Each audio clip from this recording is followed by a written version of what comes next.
fact, the last time I saw you, we were in the Oval Office and got a chance to spend some time. And you were very open with the president about how you felt. I was like, it was a really good conversation. I came up through these streets, now who's running the show? Me. Ha ha, he. We topping the bill now, stacking the bills now, stacking them. All right, it's Van Jones. We are back for another episode, another installment of Woke.Vote. I'm here representing the Messy Truth crew. I cannot wait to have this conversation because there are very few people in the world that literally just by one name, 7 billion people on the planet know exactly who you're talking about. And one of them is on set with us right now. And what people know about her, yes, you. Oh, me? Yes, you. Kim Kardashian in the house, by the way. We got Kim Kardashian in the house.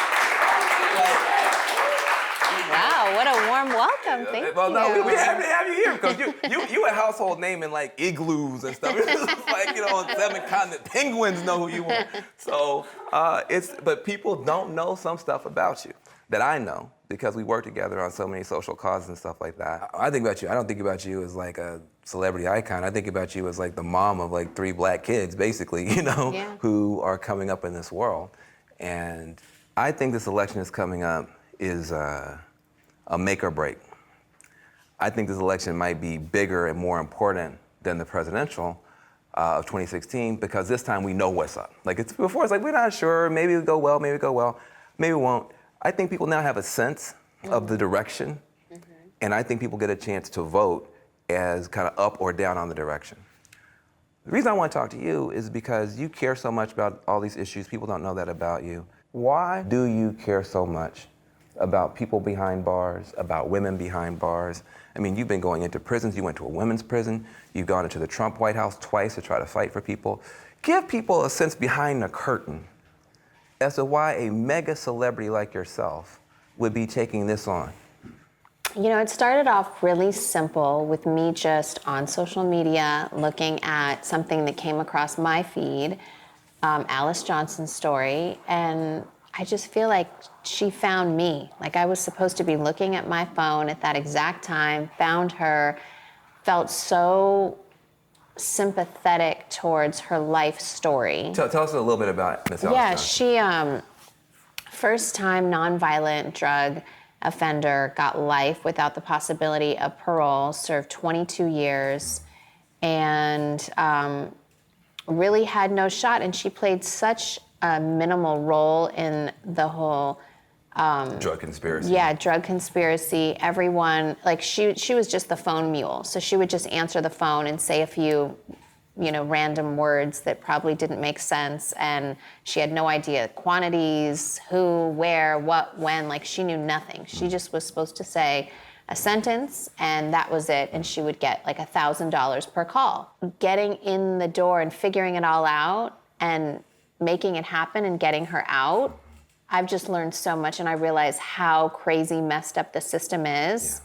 Yeah. And it does get overwhelming because you're like, okay, well there needs to be like bail reform, and there needs to be sentencing reform, and it's never ending. Yes. But to know that I have a voice and that I can change people's lives, and obviously it's so important to get as many people out as we can that aren't deserving to be there, but the laws just have to change. Well, where do you get that from? Does your dad speak in your ear? Your dad was such a great defender of the underdog. He represented OJ. He represented so many people. Does he whisper in your ear sometimes? I remember talking a lot about that, and I was, maybe 15, 16 when that was going on, and so he... The OJ case. Yeah, and later in life I had questions, when I was in my early 20s, and I would ask him like, okay, Dad, what's up with this? Like, come on, you gotta tell me. He always did the right thing, and he was like a really honorable person, and I feel like I definitely got that from him. Well, during the OJ trial, what were you doing? I know you were a kid. I was, and I believe that there were some things you were poking around in. You weren't supposed to be poking around in. Oh, well, when after the murders, OJ came to stay with us, and it was before he went to prison, and he, had his luggage and everything, and there was all this stuff on the news, like, did my dad take the Louis Vuitton bag? And it was such a thing. Everyone thought my dad reinstated his, law license just so that he would not have to testify against, his friend, which was completely not true. And so everyone made such a big deal of this Louis Vuitton bag and what's in it and where is it and it's hiding and it's, has my dad taken it and hid it? And it was just in Chloe's room. It was just in the floor and his stuff was in it from the trip that he had gone on. So of course I'm gonna go upstairs, look in the bag and look through everything. And then, at some point, I think the cops came and confiscated it. And I was like, oh shit, my fingerprints are all over this, But there was nothing in it. And so, trust me, I looked. Yeah. And so there's like little things like that But I think people, they don't know you in that way. They don't think about you as being the kid of a criminal defense attorney and then all that kind of stuff. They just kind of, see you now that you're a celebrity. But I was obsessed with it. Like all the meetings at the beginning would happen at my dad's house, and it would be, Johnny Cochran and Bob Shapiro, and just all the big players would be at our house, and OJ was staying there, and lie detector tests going on, and this, and all this stuff, and I knew where like all the evidence books were and all this stuff, and I would just at nighttime go in there and like be looking through everything, and Courtney would be like, "What are you doing? Like, get out of Dad's stuff," And I've always been fascinated with it. I always have said, I thought I would more, like if this isn't the career path that I took, I feel like I would have been like a forensic investigator or something. Yeah, well, it's never too late. Let me just, a couple other things I'm just curious about how you see, like, your fans are younger, every young woman in America knows about you and knows who you are.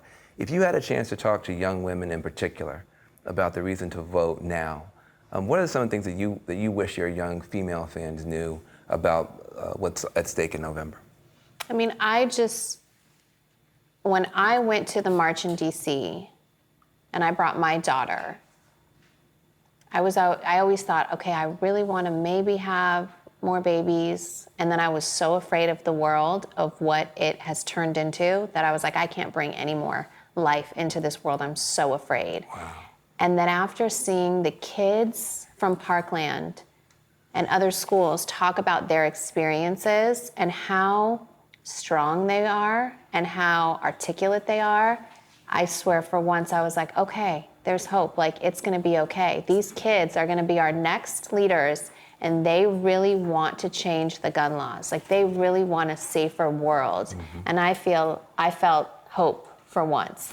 So I know you might be young and you might not think about having kids and all that at a young age, but if I were to take myself back to my college days and think about the time when I'm gonna be a mom for my kids and the world that I want my kids to grow up in, I wish I would have voted at a younger age. Wow, yeah, that's powerful. Instead of just starting to get into it in my 30s. Mm-hmm.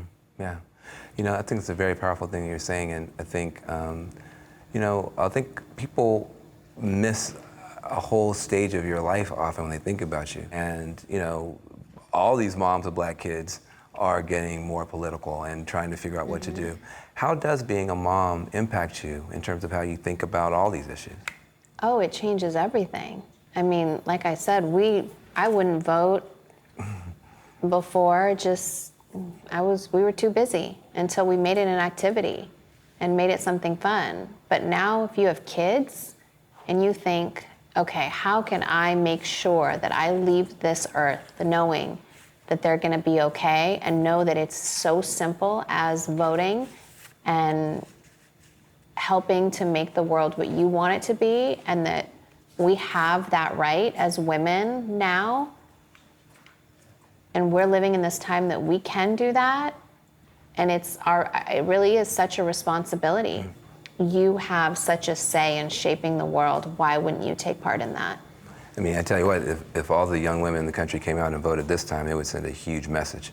And I think that, absolutely. And I think that part of the thing that I admire about you so much is that,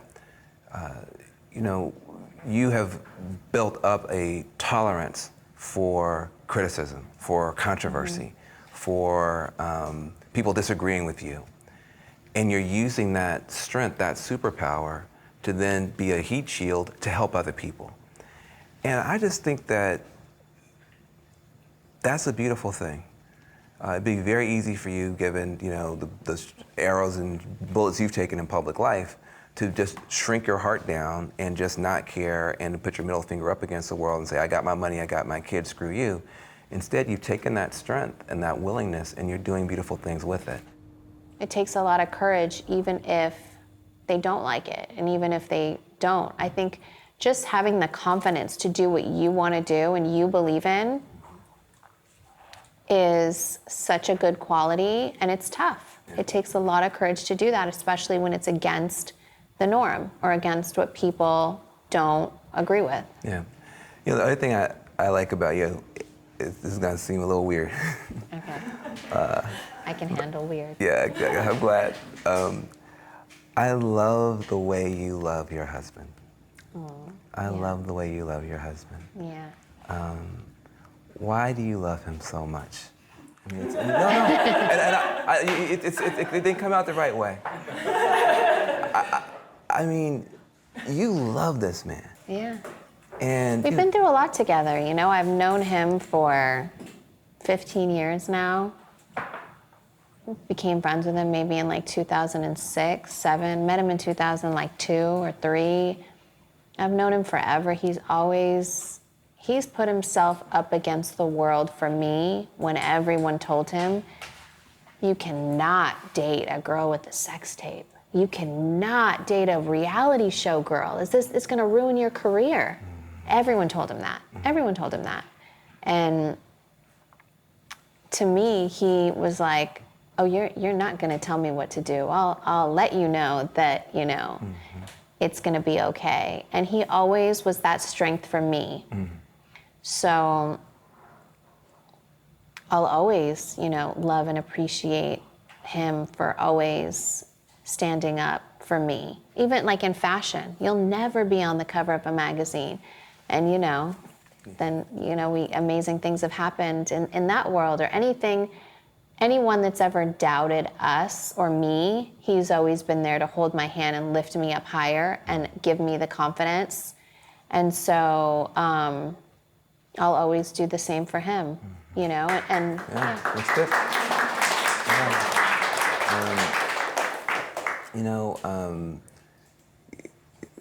He puts the hat on. He did the on SNL, whatever. People got really upset, and I think even misunderstood something he said about the 13th Amendment.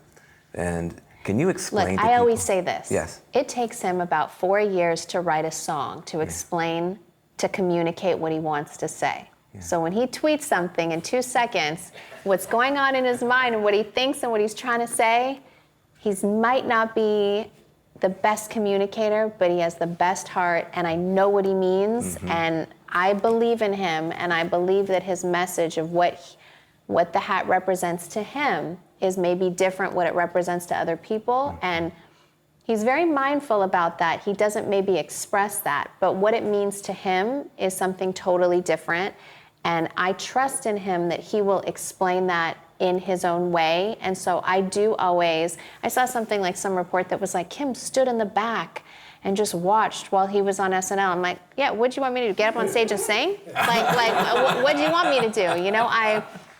I listened to him. Afterwards, I might let him know that I can help him communicate that a little bit better, and we should work on that. And he's always like, oh yeah, but I already tweeted it. I'm like, well, what you tweeted isn't what you just said to me over the phone, but sometimes people don't have the long time to really hear him out and see what he has to say in the snippets. And I've seen how the media has been really crazy, and the good thing is he does not.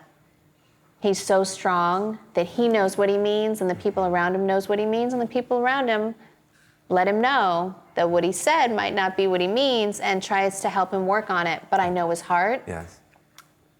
So we're working on expressing that. I love it.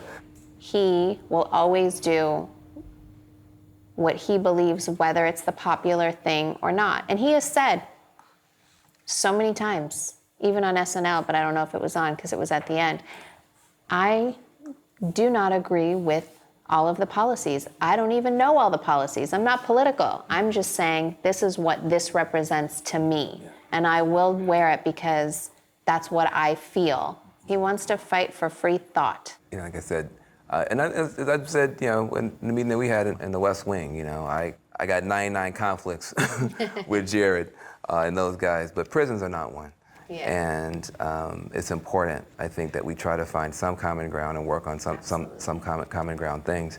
And what I appreciated about Kanye when he said about the 13th Amendment, he meant the part that says you can be a slave if you're a prisoner. Yes. He didn't mean he wants to go back to slavery. Yeah. He meant more freedom. Yes. And so hopefully Yes. that'll get cleaned up and cleared up. Before you go, as we move to our close, one last thing I want to ask you is, what is your message for your fans or your supporters about this vote, about this election in November?